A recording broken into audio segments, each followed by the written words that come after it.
नमस्कार दोस्तों, quantum mind के एपिसोड नंबर 19 में मैं डॉक्टर दयानंद देवमोरे आप सबका स्वागत करता हूं।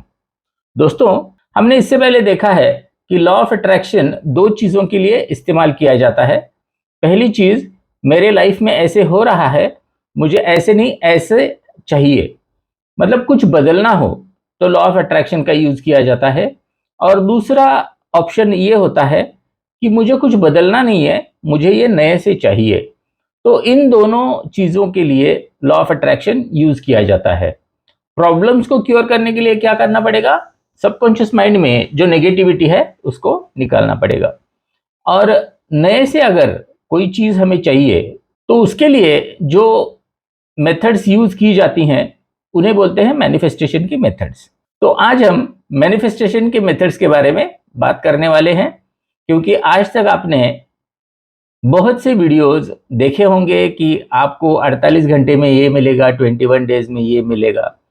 तो वो मेथड्स का कैटेगराइजेशन हम देखते हैं कि कौन कौन से कैटेगरीज में वो मेथड्स हम डिवाइड कर सकते हैं। तो सबसे पहले मैनिफेस्टेशन का मतलब ये हुआ कि हमें जो चाहिए वो प्राप्त करने के लिए हमारे मन की जो शक्ति है, हमारे विचारों की जो शक्ति है, उसका यूज करना और वो चीज प्राप्त करना, इसे बोलते हैं मैनिफेस्टेशन। सबसे पहले वाले जो टेक्निक्स हैं वो माइंडसेट और बिलीफ बेस्ड टेक्निक्स बोला जाता है उनको। वो mindset and belief based techniques मतलब क्या? उन टेक्निक का यूज करके हमारा बिलीफ सिस्टम बदला जाता है या हमारा माइंडसेट बदला जाता है, ताकि हम हमारे अंदर से करेक्ट वाइब्रेशंस बाहर निकलें और हमें जो चाहिए वो चीज हम अट्रैक्ट कर सके। तो इसमें कौन कौन से मेथड्स हैं? सबसे पहली मेथड आती है, उसको बोला जाता है अफर्मेशंस। दोस्तों, हमें पता है कि हमारे लाइफ में जो भी होता है उसकी वजह होती है हमारा बिलीफ सिस्टम। मतलब हम किन चीज़ों पे विश्वास रखते हैं, तो वो बहुत मैटर करता है।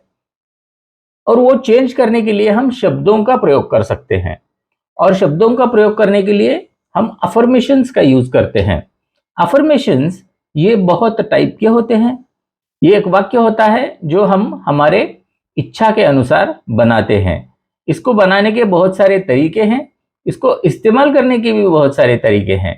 एक बार आपने अफर्मेशन तैयार कर लिया तो उसको आप अलग अलग टेक्निक से इस्तेमाल कर सकते हो। आपने शायद इन टेक्निक्स के बारे में सुना ही होगा। 55/5, 21/21, 369 मेथड। बहुत सारी मेथड्स हैं जिनका इस्तेमाल करके हम अफर्मेशंस यूज कर सकते हैं। दूसरी मेथड है विजुअलाइजेशन। हमारे जैसे बाहर के सेंसेस हैं, वैसे अंदर भी हमारे सबकॉन्शियस माइंड को सेंसेस हैं। मतलब मैं आपको अगर बोलूं कि आंख बंद कीजिए और सचिन तेंदुलकर का चेहरा अपने बंद आंखों के सामने देखिए, तो आप देख सकते हैं ना, आपके सामने वो फोटो या कुछ भी व्यक्ति नहीं है, फिर भी आप उनका चेहरा देख सकते हो। इसका कारण है हमारे अंदर के सेंसेस। जो भी हमने देखा है, हमारे मेमोरी में है, वो हम रिकॉल कर सकते हैं, हम आंखें बंद करके भी देख सकते हैं। तो आंखें बंद करके देखना, इसको बोला जाता है विजुअलाइजेशन। तो हमें जो बात चाहिए, हमें जो चीज चाहिए, उसके बारे में अंदर की आंखों से कुछ देखना, इस मेथड को बोला जाता है विजुअलाइजेशन। तीसरी मेथड है ग्रेटिट्यूड प्रैक्टिस। ये दोनों में आती है, क्लियरिंग में भी मेथड है और मैनिफेस्टेशन की भी ये मेथड है। इसमें ग्रेटिट्यूड जर्नल मेंटेन करना पड़ता है। रात को हमारे लाइफ में जो भी अच्छा हुआ है, इसके लिए हमें ग्रेटिट्यूड एक्सप्रेस करना होता है। ग्रेटिट्यूड के प्रॉम्प्ट्स भी होते हैं, जिसके बारे में मैं बात करूंगा। कि सिंपली आप ऐसे मत कीजिए कि इस चीज़ के बारे में मैं ग्रेटफुल हूँ, इस चीज़ के बारे में मैं ग्रेटफुल हूँ। इसको इस्तेमाल करने के बहुत सारे क्रिएटिव तरीके भी हैं, उनके बारे में हम आने वाले एपिसोड्स में बात करेंगे। इसके बाद आता है स्क्रिप्टिंग। स्क्रिप्टिंग का मतलब, इसे नेवेलाइजिंग द गोल भी बोला जाता है। जो हमारे लाइफ में हमें आगे चल के चाहिए वो पहले ही हो चुका है, ऐसे समझ के स्क्रिप्ट लिखना या लेटर लिखना, इसको बोलते हैं स्क्रिप्टिंग। या नेवियल गोडार्ड, इस आदमी ने इस मेथड का इजाद किया था, इसलिए इसको नेवियलाइजिंग द गोल ऐसे भी बोला जाता है। इसके बाद आता है पॉजिटिव थिंकिंग।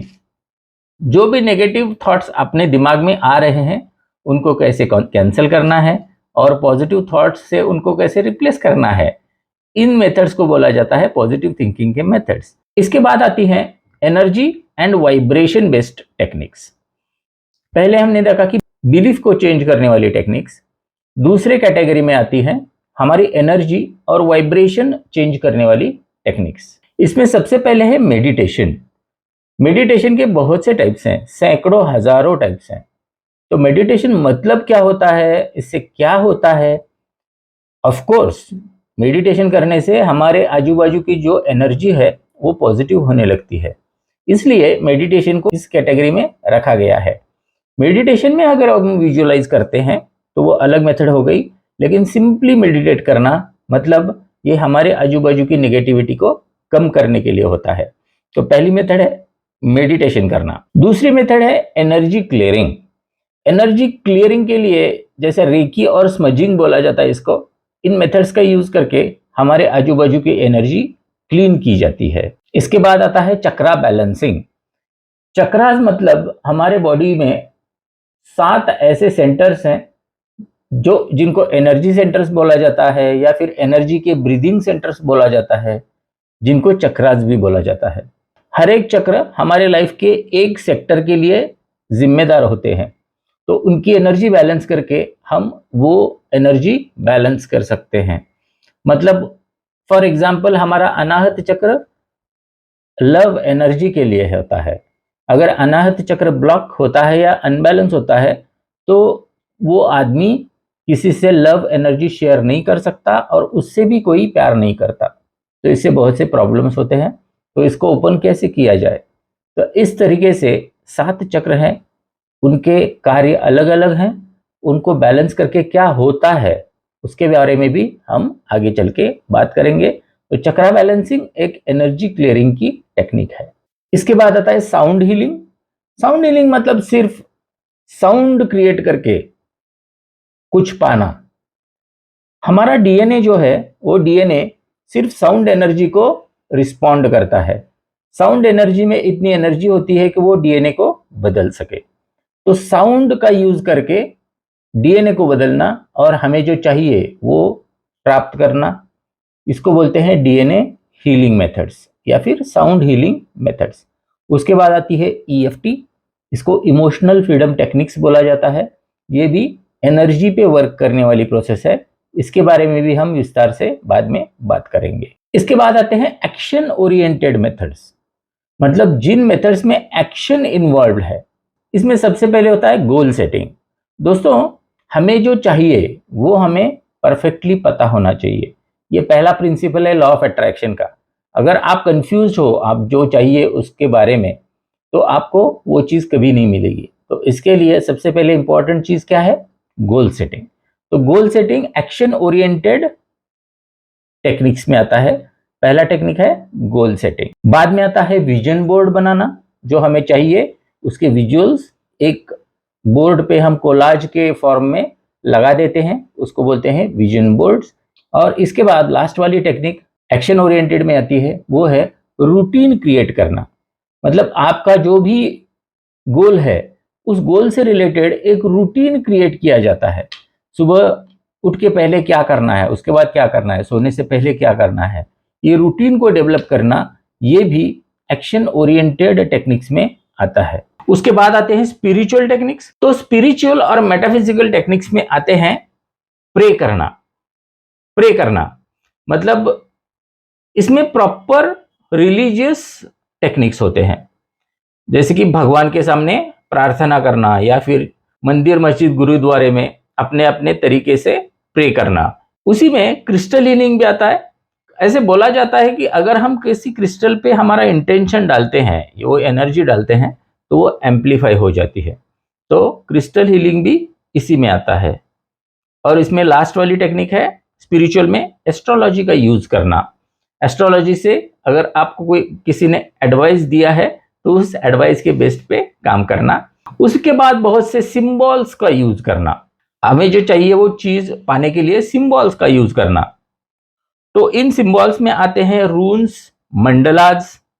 इन सिंबल्स का यूज करके हम जो चाहे वो अट्रैक्ट कर सकते हैं, या फिर सिजिल सिंबल्स भी होते हैं। सिजिल सिंबल्स का यूज करके ऐसे बोला जाता है कि हम जो चाहे वो अट्रैक्ट कर सकते हैं। इस पे मैं एक एपिसोड बनाऊंगा, सिजिल सिंबल्स कैसे बनाए जाते हैं। सेंट्स का भी यूज किया जाता है। एक पर्टिकुलर सेंट या अरोमा पर्टिकुलर टाइप की मेंटालिटी बनाता है और हम वो चीजें अट्रैक्ट करने लगते हैं। तो टिपिकल टाइप का अरोमा का यूज करना ये भी इसी में आता है। इसके बाद आते हैं बहुत से क्लियरिंग टेक्निक्स, जिनके बारे में हमने लास्ट वाले एपिसोड में बात की है, जैसे कि फॉरगिवनेस, ग्रेटिट्यूड, लेट गो करना, गिविंग की प्रैक्टिस करना। इन सब चीजों के बारे में हमने लास्ट के एपिसोड में बात की है। और भी बहुत सारी मेथड्स हैं, जैसे कि एनएलपी है, हिप्नोसिस है। ये सभी मेथड्स बहुत क्रिएटिव वे में यूज की जाती हैं। तो हम बेसिक मेथड और उनका क्रिएटिव वे ऑफ यूजिंग क्या है, इनके बारे में आने वाले एपिसोड्स में बात करने वाले हैं। दोस्तों, एपिसोड थोड़ा लंबा हो गया, लेकिन ये सब चीजें बताना जरूरी था, क्योंकि मैंने आपको एक सिलेबस स्ट्रक्चर देने की कोशिश की है कि कौन सा सिलेबस हम देखने वाले हैं, क्या क्या हम देखने वाले हैं, क्या क्या हम सीखने वाले हैं इस वीडियो सीरीज में। तो मुझे आशा है कि आपको ये पता चल गया होगा कि अगर आपको कुछ मैनिफेस्ट करना हो तो कौन कौन से मेथड्स हैं जिनका आप यूज कर सकते हो। इनके बारे में और विस्तार से बात करेंगे हम अगले एपिसोड से। अगर अगले एपिसोड का आपको नोटिफिकेशन आना है तो आप पहले मेरा चैनल सब्सक्राइब कीजिए, बाद में बेल आइकन पे क्लिक करके ऑल का एक्शन सिलेक्ट कीजिए और मेरे इस वीडियो पे कमेंट कीजिए और इसको शेयर भी कीजिए। तो दोस्तों, आज के लिए बस इतना ही। अगर मेरा ये वीडियो आपको पसंद आया है तो इसको ज़रूर लाइक कीजिए। मिलते हैं अगले एपिसोड में, तब तक के लिए थैंक यू।